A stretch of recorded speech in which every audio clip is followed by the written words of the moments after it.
আমার মামি দেখতে অনেক সুন্দর ছিলেন, কিন্তু তার সৌন্দর্যের জন্য তার স্বামীর কোনো বিশেষ গুরুত্ব দিত না। আমি মামার বাড়িতে পৌঁছানোর পর মামি আমার সাথে হাসি ঠাট্টা করতে শুরু করলেন। একদিন মামা বাইরে পার্টি করে বাড়ি ফিরলেন। তখন তিনি খুব ক্লান্ত ছিলেন, তাই আমি তাকে তার ঘরে নিয়ে গেলাম। আমি যখন মামাকে বিছানায় শুইয়ে দিলাম তখন আমি দরজা বন্ধ করে আমার কাছে আসলেন।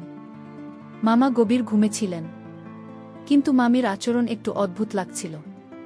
তিনি আমার হাত ধরে তার ঘরের মেঝেতে বসতে বললেন। তারপর মামি যা করলেন তা শুনলে আমি গ্যারান্টি দিয়ে বলতে পারি তোমাদের পানি চলে আসবে। তাই বন্ধুরা, তোমাদের কাছে অনুরোধ, অন্তত আজকের গল্পটা শুরু থেকে শেষ পর্যন্ত দেখবে। আর গল্পটি ভালো লাগলে ভিডিওটি লাইক, শেয়ার এবং চ্যানেলটি সাবস্ক্রাইব করবেন প্লিজ। আমার বয়স 24 বছর। আমি বড় ভাই ও ভাবির সাথে থাকি। বাবার মৃত্যুর পর অনেক কিছু বদলে গেছে। ভাইকে নিজের পরিবারের খরচ বহন করায় তিনি আমার দায়িত্ব নিতে আগ্রহী নন। পড়াশোনায় তেমন মনোযোগ না থাকলেও পরিবারের চাপে MBBS শুরু করেছিলাম, কিন্তু শেষ করতে পারেনি। ফি দিতে না পারায় মাঝপথে আটকে যায়। ভাই স্পষ্ট জানিয়ে দিয়েছেন তিনি আর আমার খরচ চালাতে পারবেন না। এতে ভেঙে পড়লেও বুঝতে পারলাম আমাকে নিজের পথ নিজেকেই খুঁজে নিতে হবে। আমি ধীরে ধীরে পরিস্থিতি সহ্য করতে পারছিলাম না। একদিন ভাইয়ের সাথে বড় ঝগড়া হলো, আর সেই দিনই তিনি আমাকে বাড়ি থেকে বের করে দিলেন। বাড়িটি বাবার কেনা হলেও কিস্তি ভাই দিতেন, তাই বাড়ির অধিকার তারই ছিল। আমি সরাসরি আমার বন্ধু কৃপেশের বাড়িতে গেলাম। দীপেশ জানালেন সে তার মামার শহরে যাচ্ছে, যেখানে মামার ভালো পরিচিতি আছে। কি বেশ বলল তার মামা আমাকে কাজ পেতে সাহায্য করতে পারবে। আমি তার সঙ্গে যাওয়ার সিদ্ধান্ত নিলাম। ভালো কিছু আশা করে আমরা শহরে পৌঁছানোর পর কৃপেশের মামা আমাদের বাড়ির উপরের তলায় থাকতে দিলেন। কৃপেশের মামিকে দেখে আমি অবাক হয়ে গেলাম, কারণ তিনি অনেক সুন্দর আর তার ব্যবহারও আমার কাছে অনেক ভালো লাগছে। তবে সেখানে থাকা বিনামূল্যে ছিল না, আমাদের সেখানে থাকার জন্য ভাড়া দিতে হতো। পরে কৃপেশের মামা আমাকে তার পরিচিত এক কোম্পানিতে চাকরি পেতে সাহায্য করলেন। আমি একটি ভালো বেতনের চাকরি পেয়ে গেলাম এবং ধীরে ধীরে জীবনে এগিয়ে যেতে লাগল। এখন আমি বুঝতে পারছিলাম যে জীবনে নিজে কিছু করার প্রয়োজন কতটা জরুরি। বাধা আসতে পারে, কিন্তু সেই বাধাগুলি আমাদের এগিয়ে নিয়ে যেতে শেখায়। এরই মধ্যে কৃপেশের মামির ব্যবহার কিছুটা আমাকে অস্বস্তিতে ফেলত, কারণ আমাকে দেখলেই তিনি আমার দিকে চেয়ে থাকতেন। মনে হতো তিনি আমাকে কিছু বলতে চান। আমিও মনে মনে মামির সাথে কথা বলতে চাইতাম, কিন্তু সেভাবে সুযোগ পাইনি। নতুন চাকরির কারণে আমি অনেক ব্যস্ত হয়ে পড়েছিলাম। কৃপেশ এবং আমি রুমমেট হিসাবে একসঙ্গে থাকতে শুরু করেছিলাম, কিন্তু কিছুদিন পর কৃপেশ তার প্রেমিকার সঙ্গে থাকার জন্য চলে গেল। ফলে আমি মামার বাড়িতে একমাত্র ভাড়াটিয়া হিসেবে থাকতে শুরু করলাম। গত 1 মাসে আমার ভাই ভাবির থেকে কোনো ফোন আসেনি। আমি তাদের ছাড়া বাঁচতে শিখে গিয়েছিলাম এবং ধীরে ধীরে আমার আর্থিক অবস্থা উন্নতি হচ্ছিল। এখন মনে হচ্ছিল আমার জীবন আবার সঠিক পথে এগোচ্ছে। সবকিছু ঠিকঠাক চলছিল, কিন্তু হঠাৎ করে আমার মধ্যে এক ধরনের একাকিত্ব আসতে শুরু করল। অফিস থেকে বাসায় ফেরার সময় আমি সাধারণত বাইরে থেকে খাবার খেয়ে আসতাম, কারণ আমি রান্না করতে পারতাম না। একদিন রাত 12টার সময় আমি প্রচণ্ড ক্ষুধার্ত হয়ে পড়লাম। সাধারণত আমি সন্ধ্যা 7টায় খাবার খেয়ে বাসায় ফিরে আসতাম। তারপর কিছুটা সময় মোবাইলে কাটিয়ে রাত 9টা-10টার সময় বিশ্রাম নিতাম। তবে সেদিন আমার ক্ষুধা একদমই নিয়ন্ত্রণে ছিল না। অন্য সময় কিছু বিস্কুট বা চিপস খেয়ে রাত কাটিয়ে দিতাম, কিন্তু সেদিন সেগুলো ফুরিয়ে গিয়েছিল। তাই আমি ঠিক করলাম কিছু খাবার খুঁজতে বাইরে বের হব। সিঁড়ি বেয়ে নিচে নামতেই মামি আমাকে ডাকলেন। মনে হয় তিনি আমাকে বাইরে যেতে দেখেছিলেন। আমি জিজ্ঞেস করলেন আমি কোথায় যাচ্ছি এত রাতে। আমি তাকে বললাম যে আমি হোটেলে খাবার খেতে যাচ্ছি। তখন আমি আমার হাত ধরে আমাকে বাড়ির ভিতরে নিয়ে এলেন এবং বললেন, তুমি খুব ভালো ছেলে, তোমাকে ঘরের মধ্যে ডেকে আনতে আমার কোনো আপত্তি নেই। আজ বাহিরে যাওয়ার দরকার নেই, তোমাকে আমার রান্না করা খাবার খাওয়ায়। মামি আমাকে জোর করে বসিয়ে দিলেন এবং বললেন, আজ আমরা একসঙ্গে খাবার খাব। ঠিক তখনই মামির ফোন বেজে উঠল। তিনি ফোন নিয়ে তার ঘরে চলে গেলেন। আমি ক্ষুধার্ত ছিলাম, কিন্তু অপেক্ষা করতে পারলাম না। আমি খেতে বসেছিলাম এবং যখন খাচ্ছিলাম তখন খাবারের কিছুটা খাবার শার্টে পড়ে গেল। সেই মুহূর্তে আমি আমার শার্টের দাগ দেখে এগিয়ে এসে তার শাড়ির পাল্লু দিয়ে পরিষ্কার করতে লাগলেন।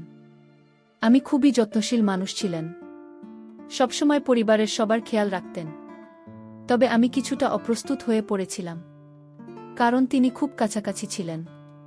তার আন্তরিকতা আমার ভাল লাগছিল, কিন্তু আমি ভেতরে ভেতরে লজ্জিত হচ্ছিলাম। ঠিক তখনই মামা ঘরে এলেন এবং আমি দ্রুত আমার কাছ থেকে সরে গেলেন। তাদের অতিথিপরায়ণতা আমাকে অনেক আনন্দ দিয়েছিল এবং আমি মামিকে ধন্যবাদ জানিয়ে খাওয়া শেষ করলাম। আমি আমার কথা শুনে কিছুটা খুশি হলেন মামা এবং মামি আমাকে পরিবারের একজন সদস্যের মতোই দেখতেন। একদিন রাতে মামা আমার ঘরে এলেন। তার হাতে কিছু পানি ছিল। তিনি বললেন, আজ আমরা একটু আড্ডা দিব। আমি মামাকে না করতে পারিনি, তাই একসঙ্গে বসে গল্প শুরু করলাম। মামা মামিকে বরফ আনার জন্য বললেন। কিছুক্ষণ পর মামি আমাদের জন্য বরফ নিয়ে এলেন এবং আমি লক্ষ্য করলাম আমি বেশ অস্বস্তিতে ছিলেন। তার চোখে চিন্তার ছাপ ছিল। মামি ইশারা করলেন যে আমি বেশি পান না করি। তার পরামর্শ বুঝতে পেরে আমি মামার সঙ্গে বসে থাকলেও নিজের দায়িত্বের কথা বলেননি এবং মাত্রাতিরিক্ত পান করিনি। কিছুক্ষণ পর মামা খুব ক্লান্ত হয়ে পড়লেন। আমি তাকে তার ঘরে নিয়ে গেলাম। তাকে ঘুমাতে সাহায্য করার পর যখন আমি নিজের ঘরে ফিরছিলাম, মামি আমাকে ধন্যবাদ জানাতে এগিয়ে আসলেন। তিনি শুধু কৃতজ্ঞতা জানালেন না, বরং তাদের পরিবারের প্রতি আমার শ্রদ্ধা ও দায়িত্ববোধ প্রশংসা করলেন। আমি মামিকে জিজ্ঞাসা করলাম, আপনি আমাকে মদ্যপান থেকে বিরত করার চেষ্টা করলেন কেন? আপনি আমার প্রতি এত যত্নশীল কেন? মামি শান্তভাবে বললেন, সুকান্ত, তুমি একজন ভালো ছেলে। তোমার মামা এবং তোমার মধ্যে অনেক পার্থক্য আছে। আমি তোমার ভালো চাই বলেই তোমাকে নিষেধ করেছিলাম। আমি যখন কথা বলছিলেন তার চোখে আমার প্রতি স্নেহের ঝলক দেখা যাচ্ছিল। সেই দিনের পর থেকে আমি মামিকে অন্যরকম চোখে দেখতে শুরু করলাম। প্রতিদিন যখন আমি অফিসের জন্য বের হতাম, মাঝে মাঝে মামার চিৎকারের আওয়াজ তাদের ঘর থেকে ভেসে আসত। মামা প্রায়ই মামির সাথেই ভাবে ঝগড়া করতেন এবং আমি বুঝতে পারতাম তিনি তার স্ত্রীর প্রতি যত্নবান নন। যদিও আমি তাদের ব্যক্তিগত ব্যাপারে হস্তক্ষেপ করতে চাইতাম না, তবু বিষয়টা আমাকে কষ্ট দিত। কয়েকদিন পর মামা আবার আমার ঘরে এসে বললেন, আজ আবার একটু আড্ডা দিব। আমি এবারও বেশি মদ্যপান করিনি। তবে মামা এবার পুরোপুরি মাতাল হয়ে গেলেন। নেশাগ্রস্ত অবস্থায় তিনি মামিকে ফোন করে বরফ আনার জন্য বললেন। মামি এলে মামা তাকে কিছুটা কঠোরভাবে কিছু বলতে শুরু করলেন, যা আমাকে অস্বস্তিতে ফেলে। আমি তখন শান্তভাবে বললেন, এবার থামো, ঘরে চলো। মামা মামিকে তার কথার জন্য ধমকাতে শুরু করলেন। আমি ভীত হয়ে দ্রুত চলে যেতে লাগলেন। কিছুক্ষণ পরে আমি একটি বড় শব্দ শুনতে পেলাম। বাইরে গিয়ে দেখি আমি সিট থেকে পড়ে গেছেন। আমি দ্রুত তার কাছে গিয়ে সাহায্য করলাম এবং তাকে উঠতে সাহায্য করলাম। সেই মুহূর্তে আমি বুঝলাম সম্পর্কের মধ্যে শ্রদ্ধা এবং যত্ন কতটা জরুরি। মামি সিডি থেকে পড়ে গিয়ে আহত হয়েছিলেন দেখে আমি তৎক্ষণাৎ তার দিকে দৌড়ে গেলাম। তিনি বেশ আঘাত পেয়েছিলেন এবং নিজে থেকে উঠে দাঁড়াতে পারছিলেন না। আমি তাকে সাহায্য করার জন্য কোনো উপায় খুঁজে না পেয়ে তাকে সাবধানে কোলে তুলে তার ঘরে নিয়ে গেলাম। সেই মুহূর্তে আমি খুব কষ্ট পাচ্ছিলেন এবং তার চোখে জল চলে এসেছিল। আমি তাকে বিছানায় বসিয়ে দিলাম এবং তার চোখের জল মুছে দিলাম। তার হাঁটুর উপর অনেক আঘাত লেগেছিল, তাই আমি সেখানে মলম লাগাতে শুরু করলাম। আমার উদ্দেশ্য ছিল কেবল তার আঘাত সারানোর, কিন্তু মামি আমাকে অন্যভাবে দেখছিলেন। আমি বুঝতে পারলাম যে তিনি আমাকে কৃতজ্ঞতা দৃষ্টিতে দেখছিলেন। তার চোখে ছিল এক ধরনের স্নেহে। পরিস্থিতি কিছুটা অস্বস্তিকর হয়ে উঠেছিল, তাই আমি অন্য কিছু বিষয়ে কথা বলতে শুরু করলাম, যে পরিবেশ স্বাভাবিক থাকে। এ সময় আমার নজর ঘরের এক কোণায় থাকা একটি পুরনো মোবাইলের উপর পড়ল। সেটি একটি খুব সাধারণ মোবাইল ছিল। আমি সেটি তুলে মামিকে জিজ্ঞাসা করলাম, এটা কার মোবাইল? এত পুরনো ফোন এখনো কেন এখানে রাখা আছে? মা আমি মুচকি হেসে বললেন, এটা আমার মোবাইল। আমি কি এত সাধারণ একটি মোবাইল ব্যবহার করতে দেখে আমি কিছুটা অবাক হলাম। তখন আমি বললাম, আপনি কেন এত পুরনো ফোন ব্যবহার করছেন? মা আমি হেসে বললেন, আমার প্রয়োজন একটু কম, আর এই মোবাইলে আমার সব কিছু হয়। তার সহজ সরল জীবনের প্রতি ভালোবাসা দেখে আমি নতুনভাবে জীবনকে দেখতে শিখলাম। আমার ইনকাম ভালোই, তবু তার জীবনযাপন বেশ সাধারণ কেন? এটা নিয়ে আমি ভাবছিলাম। একদিন মামি বলল, আমারও কিন্তু আধুনিক ফ্যাশনের শখ আছে, কিন্তু কি করব, তোমার মামা একটু পুরনো ধ্যান ধারণার মানুষ। ওনার মনে হয় আমি অ্যান্ড্রয়েড মোবাইল চালাতে পারব না, তাই তিনি আমাকে এই সাদামাটা ফোন দিয়েছেন। কিন্তু সত্যি বলতে মোবাইলের থেকেও আমায় এমন কারো প্রয়োজন যে আমাকে সত্যিকারের বোঝে। মামি কথা বলতে বলতে আমার হাত ধরে ফেলেছিল। মনে হচ্ছে উনার মনের সব কথা আমাকে বলছে। ঠিক তখনই মামার কাশির শব্দ শুনতে পেলাম। উনি এত জোরে কাশলে যে আমার ঘর থেকে সরাসরি ওনার ঘর পর্যন্ত আওয়াজ গেল। আমি ভাবলাম মা বুঝি বাইরে চলে এসেছেন। তাই দ্রুত মামির ঘর থেকে বেরিয়ে নিজের ঘরে চলে গেলাম। পরে দেখলাম মামা নিজের জায়গাতেই ঘুমিয়েছিলেন। এরপর আমি ঘরে যাইনি। নিজের ঘরে শুয়ে পড়েছিলাম। মামির কথাগুলো নিয়ে ভাবছিলাম। কিছু একটা বলতে যাচ্ছিল। কয়েকদিন এভাবেই কাটে। কখনো অফিসে যাওয়ার সময়, আবার কখনো অফিস থেকে ফেরার সময় মামার ঘর থেকে চিৎকারের শব্দ শুনতে পেতাম। মামা মনে হয় মামির উপর রাগারাগি করতেন, কিন্তু আমি কখনো কিছু বলার সাহস পাইনি। একদিন অফিস থেকে বাড়ি ফিরে আসার পর মামি আমাকে নাস্তার জন্য ডাকলেন। আমি বললাম, আমি একটু ফ্রেশ হয়ে আসছি। আমি আমার ঘরে গিয়ে একটু ফ্রেশ হয়ে নিলাম। তারপর মামি ঘরে চা নাস্তার জন্য চলে গেলাম। সেদিন আমি বেশ খুশি মেজাজে ছিলেন। আমি জিজ্ঞাসা করলাম, মামা কোথায়? আজ তাকে দেখছি না। মা আমি হেসে বললেন, তোমার মামা কয়েকদিনের জন্য বাইরে গেছেন। তুমি ইচ্ছামতো গল্প করতে আসতে পারো, কোনো সমস্যা নেই। আমি তোমার জন্য অপেক্ষা করব। এই বাড়িতে এখন তুমি আর আমি। মামা বাড়িতে না থাকায় মামি বেশ স্বচ্ছন্দ ছিলেন। ওনার মুখে এমন এক ধরনের হাসি ছিল যেন অনেকটা স্বস্তি পেয়েছেন। সেদিন মামি আমার সঙ্গে অনেকক্ষণ নানা ধরনের কথা বললেন, আর মাঝে মাঝে আমার হাতে চাপড় মারছেছিলেন। আমি একটু অস্বস্তি বোধ করছিলাম, কিন্তু আমি বেশ খোলামেলা ভাবে কথা বলছিলেন। রাতের খাওয়া শেষে আমি যখন ঘরে ফিরে যাচ্ছিলাম, মামি আমাকে থামিয়ে দিয়ে বললেন, তুমি কি কাল আমার জন্য ছুটি নিতে পারবে? আমি জিজ্ঞাসা করলাম, কেন? আমি বললেন, আগামীকাল আমার এক পুরনো বান্ধবীর বিয়ে। ওখানে আমার সব ছোটবেলার বান্ধবীর আসছে। আমি একটু বাইরে যেতে চাই। তোমার মামা থাকলে হয়তো সাহস পেতাম না, কিন্তু তুমি এখানে থাকলে আমি অনেকটা স্বস্তি পাই। মামির কণ্ঠে মিষ্টি একটা আকুতি ছিল। আমি জানতে চাইলাম, এই শহরে তোমার বিয়ে তো 3 বছর হয়ে গেল, এখনো এই শহরটা ঠিকমত চিনতে পারলেন না? আমি একটু হেসে বললেন, কিভাবে চিনবেন? তোমার মামা আমাকে খুব একটা বাইরে নিয়ে যান না, আর নিলেও রাস্তাঘাট দেখান না। যদি শহরটা চিনতাম তাহলে তোমাকে অনুরোধ করতাম না। তুমি যদিও এখানে নতুন, তবু বাচ্চারা সবসময় একটু বেশি চালাক হয়। আমি আমার দিকে তাকিয়ে মিষ্টি হেসে বললেন, তুমি কি কাল আমার সঙ্গে যাবে? আমি কিছুক্ষণ ভেবে হাসি মুখে হ্যাঁ বললাম। আমার সম্মতি শুনে মা আমি বেশ খুশি হলেন। এমনকি আনন্দে আমাকে জড়িয়ে ধরার মতো অবস্থা হলো। পরের দিন আমি মামির জন্য ছুটি নিলাম। সেদিন মামির শাড়ি না পরে সুন্দর এক পোশাক পরে এসেছিলেন। পোশাকটি সাদামাটা ছিল, কিন্তু মামিকে ওই পোশাকে দারুণ সুন্দর লাগছিল। তাকে দেখে আমি অবাক হয়ে গেলাম। আমি মজা করে মামিকে বললাম, আমি আজ তো আপনাকে খুব সুন্দর লাগছে। আমি একটু লজ্জা পেয়ে কিছু বলল না। যে বিয়েতে আমরা গিয়েছিলাম সেখানে আমার পরিচয় হলো মামির বন্ধুদের সঙ্গে। তারা সবাই আমাকে মামি স্বামী ভেবে ভুল করেছিল। বিশেষ করে যখন আমরা বাড়ি ফিরলাম, তখন আমি মামিকে ওনার ঘরে পৌঁছে দিতে নিজের ঘরের দিকে যাচ্ছিলাম, কিন্তু মামি আমাকে থামিয়ে দিলেন। আমি ওনার সঙ্গে ঘরের ভিতরে ঢুকে গেলাম। তারপর তিনি কথোপকথন শুরু করলেন। কথা বলতে বলতে আমি হঠাৎ বললেন, যদি আমার বান্ধবীদের কথা সত্যি হতো, যদি সত্যিই তোমার মামার জায়গায় তুমি আমার স্বামী হতে, কেমন হতো বলো তো? মামির প্রশ্নে আমি একটু বিভ্রান্ত হয়ে গেলাম। এমন প্রশ্ন শুনে মনে হচ্ছিল মামির মনে হয় আমাকে একটু বিশেষভাবে পছন্দ হয়ে গেছে। সে হয়তো আমাকে মনে মনে ভালোবাসে। সত্যি বলতে আমিও মামির সৌন্দর্য আর ব্যবহারিক স্বভাবের প্রতি দুর্বল হয়ে পড়েছিলাম, কিন্তু আমি কখনই সেটা প্রকাশ করিনি। মামির এই প্রশ্নের কোনো উত্তর আমার কাছে ছিল না, কারণ আমি বুঝতে পারছিলাম না কি বলবো। ভেবে পাচ্ছিলাম না। এমন সময় মামি আমাকে ধন্যবাদ জানিয়ে আলিঙ্গন করলেন। আমার হাত যখন ওনার পিঠে পড়ল, তখন হঠাৎ মামি ব্যথায় চিৎকার করে উঠলেন। আমি চিন্তিত হয়ে জিজ্ঞাসা করলাম, কি হলো? আমি আপনার ব্যথা লাগল? আমি কিছু না বলে ঘরের ভেতর যেতে চাইলেন, কিন্তু আমি ওনাকে থামালাম। পিঠে কিছু আছে কি না তা দেখার চেষ্টা করলাম।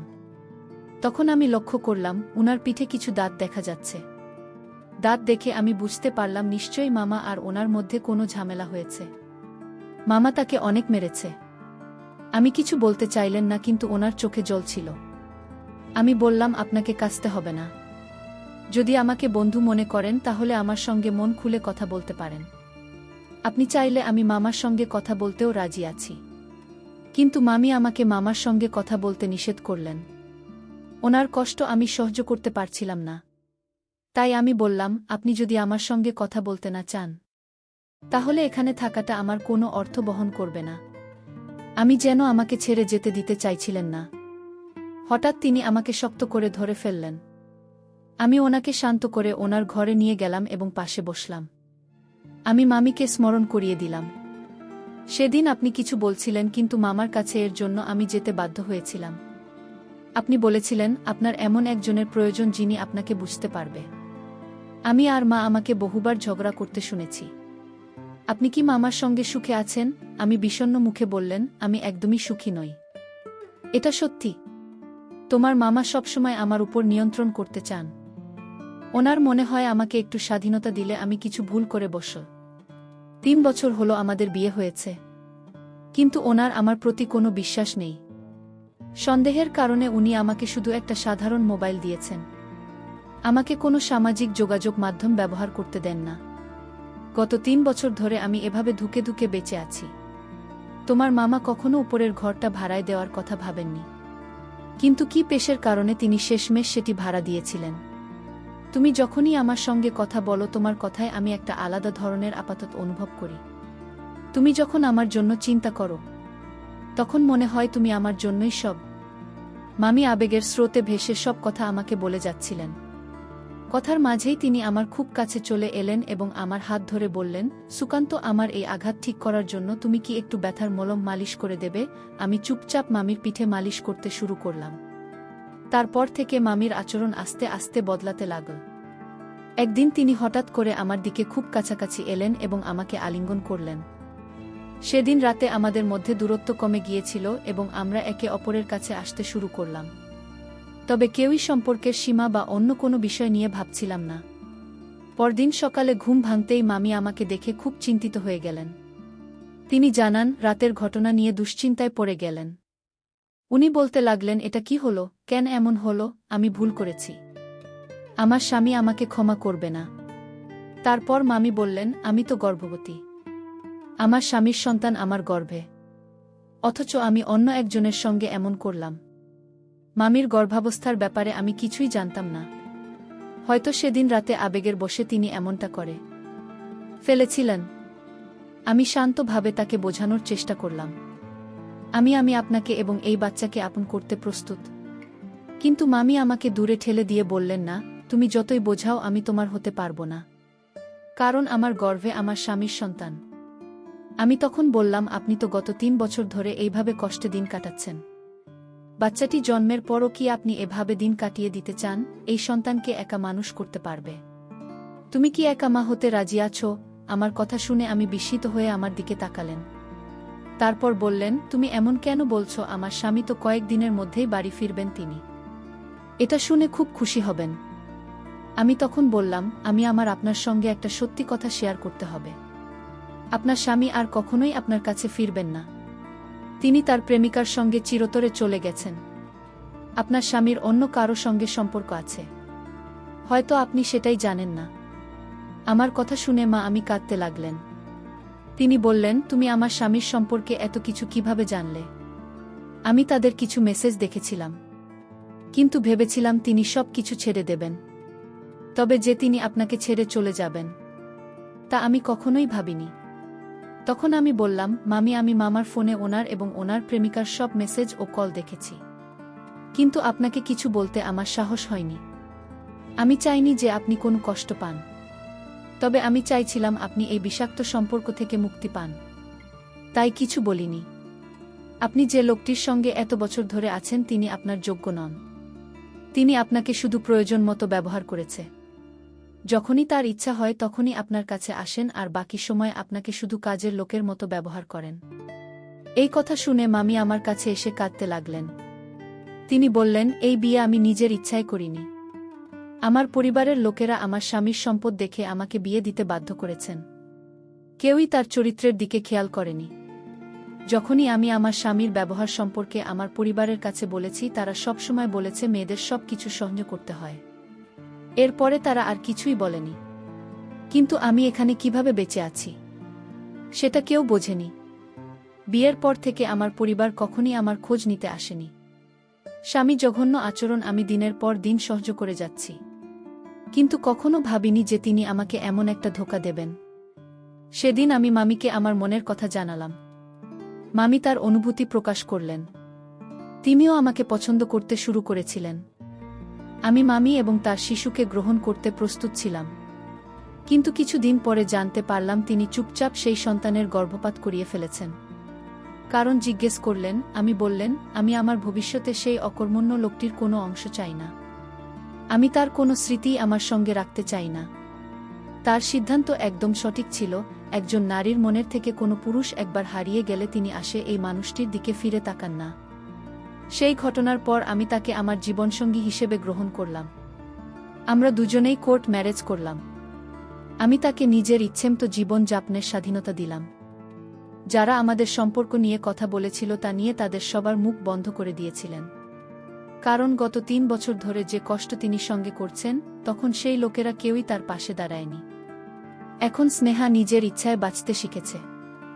আমি তাকে প্রতিশ্রুতি দিয়েছি, কখনো তার মনে আঘাত দেবেন না। আজ সে আমার সঙ্গে খুব সুখী। তার চাকরি করার ইচ্ছা ছিল এবং সিটিও এখন পূরণ হয়েছে। আজ সে একটি ভালো কোম্পানিতে চাকরি করছে। বন্ধুরা, সম্পর্কের মধ্যে দুজনেরই ব্যক্তিগত স্বাধীনতা থাকা উচিত। যারা সবসময় সন্দেহ করে তাদের নিজস্ব সমস্যায় ডুবে থাকে। এমন মানুষদের বিয়ে করে অন্য কারো জীবন নষ্ট করা উচিত নয়। গল্পটা কেমন লাগল জানাতে ভুলবেন না। আরও এমন মজার মজার রোম্যান্টিক গল্প শুনতে চাইলে ভিডিওটি লাইক, শেয়ার এবং চ্যানেলটি সাবস্ক্রাইব করতে এবং বেল আইকনটি ক্লিক করতে ভুলবেন না। ধন্যবাদ তোমাদের।